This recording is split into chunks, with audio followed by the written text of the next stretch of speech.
Assalamualaikum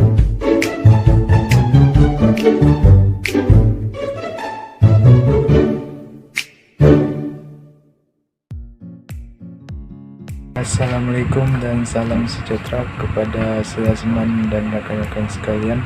Hari ini kumpulan kami yang terdiri pada 4 orang akan bentangkan tajuk, yaitu 1. Prinsip asas ikatan bata dalam susunan bata.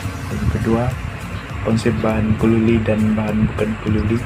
Yang ketiga, jenis pembinaan dan bagian struktur pembinaan dan aplikasinya pada bangunan. Dan yang terakhir ialah kriteria dalam pemilihan bangunan ataupun dikenali sebagai finishing. Terlebih dahulu saya akan perkenalkan diri saya. Nama saya Muhammad Taufik bin Zulkifli. Nomor pendaftaran saya 07 IKE 20F 2006.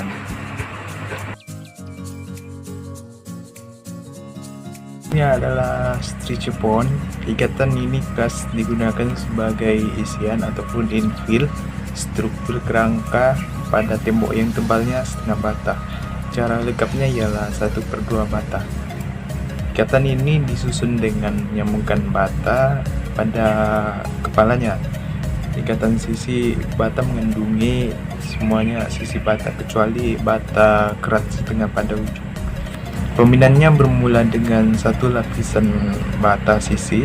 Lapisan yang kedua pula dimulakan dengan 1 bata setengah, diikuti dengan bata sisi penuh dan seterusnya.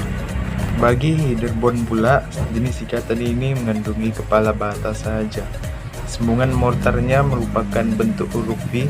Jenis ikatan ini sesuai digunakan pada binaan asas atau pada tembok yang berbentuk bulat ataupun melengkung. Bagi English bond pula, ikatan English bond mengandungi lapisan kepala bata ataupun header dan sisi bata stretcher yang berselang lapisan, yaitu 1 lapisan kepala bata dan 1 lapisan permukaan sisi bata dalam lapisan yang berlainan. Lapisan pertama dimulakan dengan kepala bata, lapisan kedua mestilah dalam lapisan sisi bata ataupun sebaliknya. Sebiji bata penutup setengah mestilah ditempatkan selepas kepala bata penjuru pada lapisan kepala bata. Kegunaan pada penutup setengah ini adalah bentuk mengelakkan sambungan tegak yang berterusan dan memberi lekap yang seragam, yaitu suku bata. Ikatan Flemish bond.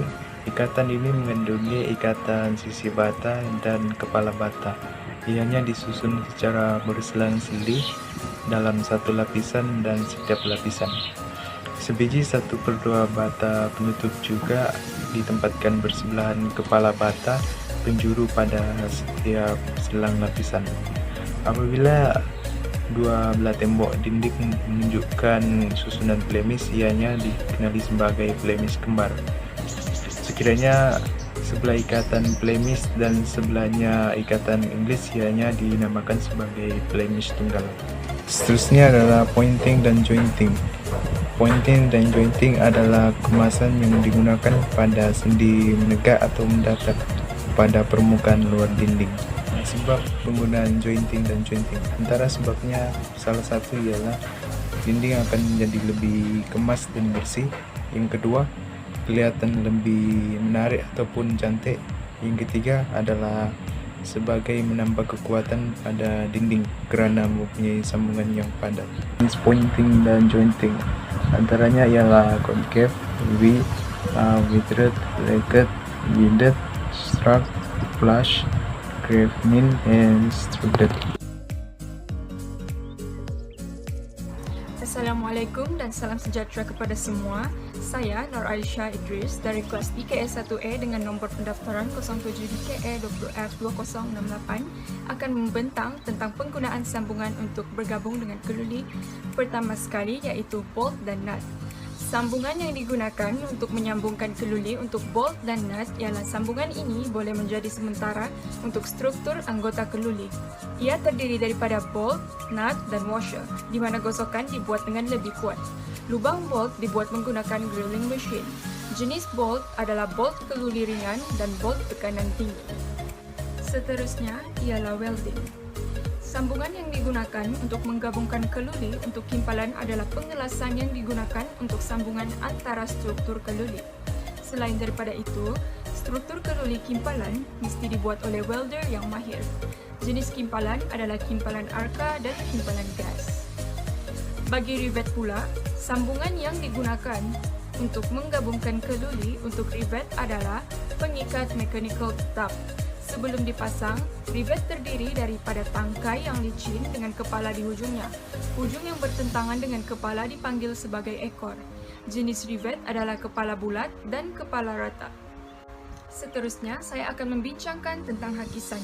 Hakisan keluli struktur adalah proses elektrokimia yang memerlukan kehadiran kelembapan dan oksigen secara serentak. Pada dasarnya, besi dalam keluli dioksidakan untuk menghasilkan karat yang menempati kira-kira 6 kali jumlah bahan asli. Oleh itu, lapisan digunakan pada permukaan komponen struktur untuk mengelakkan hakisan berlaku. Lapisan ini menjadikan bahagian dan komponennya lebih tahan lama juga, membolehkannya bertahan lebih lama. Seterusnya, jenis lapisan pelindung dan pelindung keluli adalah anodizing. Anodisasi dengan berkesan meningkatkan ketebalan lapisan aluminium oksida ini yang menjadikannya lebih tahan terhadap hakisan. Untuk meningkatkan lagi daya tahan dan ketahanan hakisan, silin jernih dapat digunakan. Proses anodisasi juga memberikan lekatan yang lebih baik untuk cat dan kemasan lain. Akhirnya, aluminium anodized dapat dicelup sebelum dilekatkan untuk menyediakan aluminium berwarna. Kedua, lapisan serbuk. Lapisan serbuk adalah serbuk yang kering digunakan secara elektrostatik pada bahagian logam. Bahagian itu kemudian dihalakan di bawah panas sekitar 200 darjah Fahrenheit yang menghasilkan penampilan yang sangat konsisten dan menyenangkan. Lapisan serbuk umumnya lebih mesra alam daripada cat kerana pelarut tidak diperlukan. Akhir sekali, lapisan enamel porselin yang biasa dilihat pada alat memasak besi tuang. Lapisan enamel memberikan lapisan halus dan ketahanan yang sangat tinggi. Terima kasih, itu saja dari saya. Hai, Assalamualaikum dan selamat sejahtera. Nama saya Siti Nursyah binti Abdul Malik dan number matriks saya ialah 07 DKE 19F1006.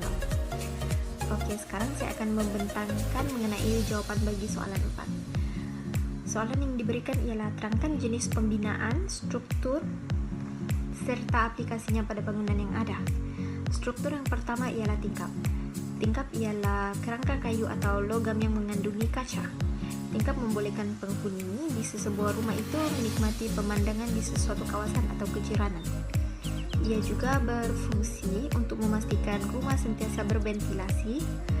Tingkap mempunyai 3 fungsi praktikal. Ia mengakui cahaya, udara, dan penglihatan. Terdapat 5 jenis tingkap: tingkap rengsel, tingkap berpusing, tingkap gelangsar, tingkap tergantung, dan tingkap berbingkai kompor. Struktur yang seterusnya ialah tangga. Tangga ialah objek yang membenarkan manusia untuk melintas dari satu tingkat ke satu tingkat yang seterusnya. Konstruksi dari tangga mengandungi beberapa tangga yang dibina dalam larian atau beberapa larian yang diganti dengan platform. Pemilihan langkah yang sesuai untuk situasi tertentu bergantung pada beberapa faktor. Gunakan untuk situasi tangga, ruang terbuka untuk tangga dibina, ukuran diperlukan naik atau melangkah dan merancang yang paling berkesan juga ekonomi. Terdapat 4 jenis tangga: tangga lurus kerus, tangga larian suku, tangga geometri, dan tangga separuh pusing. Struktur yang terakhir ialah bumbu.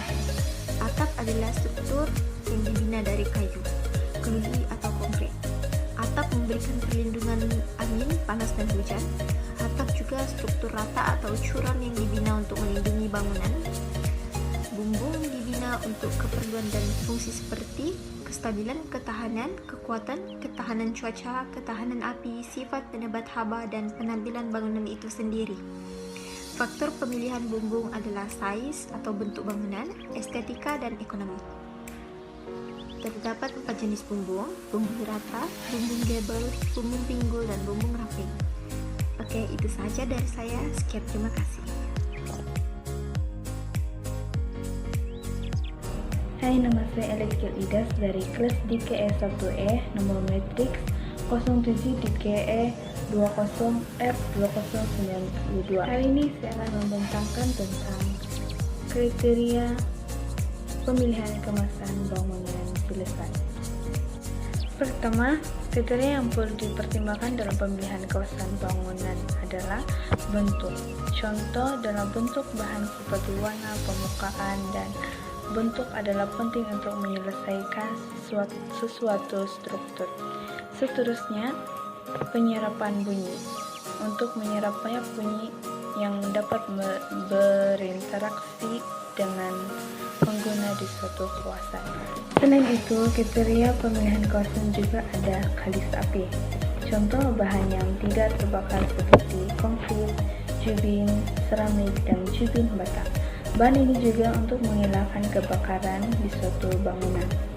Kriteria seterusnya adalah ketahanan, seperti suhu, kelembapan, penguraian yang tahan lama, dan berdasarkan lekatan yang baik. Seterusnya, pemilihan kemasan dalam suatu bangunan juga mesti mempunyai keselesaan dan keselamatan, seperti konduksi suara, rata, tidak licin, dan mendebat. Selain itu, dalam pemilihan kemasan juga perlu mengetahui harga. Contoh, bahan digunakan untuk bangunan tidak mahal dan sesuai untuk semua tempat dalam bangunan. Akhir sekali, untuk kriteria adalah kebersihan, seperti tidak menyerap kotoran dan senang dicuci untuk menghilangkan terjadinya kecederaan kepada pengguna bangunan tersebut.